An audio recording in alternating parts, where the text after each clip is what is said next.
होगा वही प्यारे जो निश्चित हो चुका है। अब उस निश्चय को अगर कोई टाल सकता है तो एक महान शक्ति है, राधा राधा राधा राधा। राधे राधे महाराज जी।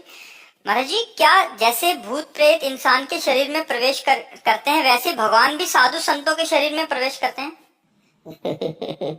पहली बात तो भगवान पहले से बैठे हुए तो प्रवेश क्या करे। सबके हृदय अछत अविकारी, सबके हृदय में अविनाशी परमात्मा हृदय में बैठा है।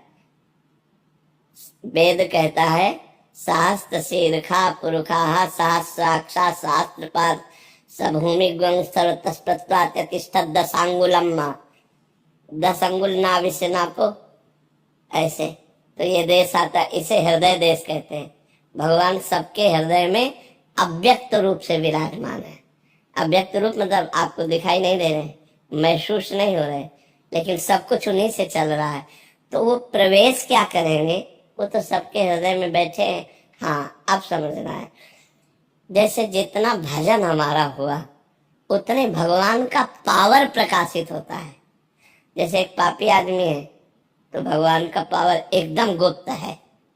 थोड़ा भजन किया प्रकाश हुआ, थोड़ा और भजन किया प्रकाश हुआ, ज्यादा भजन हो गया पूरे विश्व में प्रकाशित हो गया, और ज्यादा भजन हुआ, बड़े बड़े चमत्कार प्रकट हो गए, बीमार को ठीक कर दिया, ये कर दिया, वो बड़े बड़े चमत्कार, बड़े सिद्ध, वो भागवतिक प्रभाव है। प्रवेश तो भगवान तब करें जब भगवान वहां ना हो। भगवान तो सबके अंदर होते हैं, समझ में। अब रही भूतों की बात, तो जैसे अब हमारे कर्म का भोग आना है, हमारा हृदय मलिन है तो हमारे एक आवेश आएगा, वो भूतों का हो, प्रेत का हो, पिशाच का हो, वो हमें दंड देगा, जलाएगा। जितने दिन होगा उतने दिन होगा, फिर अपने आप खत्म हो जाएगा, या कोई ऐसा संयोग बन जाएगा। प्रधान हमारा कर्म हमको दंड देगा, ना कि भूत प्रेत।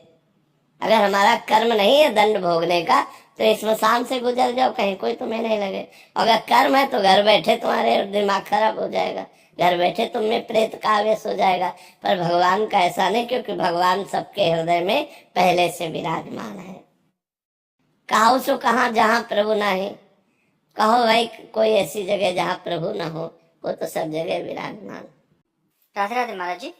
महाराज जी, आपके श्रीमुख से सुना था कि भगवत प्राप्ति 5 प्रकार की होती है, तो किस प्रकार से करनी है महाराज जी? क्या 5 प्रकार का तात्पर्य होता है, हमारी जैसी भावना होती, भगवान के समान वैभव प्राप्त होना, भगवान का जैसा रूप प्राप्त होना, भगवान में लीन हो जाना। जैसे हमारे दास्य, सख्य, वात्सल्य, गोपी भाव, सहचरी भाव, ये भाव है ना, तो हम जैसी भावना करते हैं वैसी हमको भगवान की कृपा प्राप्त होती है। अगर हम अभेद चिंतन करेंगे तो भगवान में लीन हो जाएंगे, उसे एकत्व मोक्ष कहते हैं। और भगवान के रूप का चिंतन करते हुए जैसे राम रूप का चिंतन किया और उसी में तन्मय हो गए, तो हम राम रूप को भी प्राप्त हो सकते हैं। जैसे भगवान के धाम में जितने जाते हैं सब हरि रूप जाते हैं, वैकुंठ में जितने रहते हैं सब हरि के समान ही रहते हैं, 4 भुजा श्यामालंग सब भगवान। गीध देह तज धरि हरि रूपा आता है, हरि रूप धारण करते हैं। तो सारिष्ट सामीप्य, भगवान के समीप रहना, सायुज्य, भगवान का मोक्ष पदवी प्राप्त कर, तो ये भगवान के सबसे मोक्ष है। हमको इस चक्कर में नहीं पड़ना, हमको भजन के चक्कर में पड़ना है कि हमारा 1 मिनट भी भजन से खाली न जाए। बस हमको ये चिंतन करना है, हमको ये चिंतन नहीं करना कि हमें सारिष्ट में मोक्ष मिले, कि सारूप्य मिले, कि सामीप्य मिले, कि एकत्व मिले, मालिक जाने। हमें केवल भजन करना है, अच्छे आचरण करना है, भजन करना है, भगवान की लीला कथा सुनकर उसमें मस्त रहना है।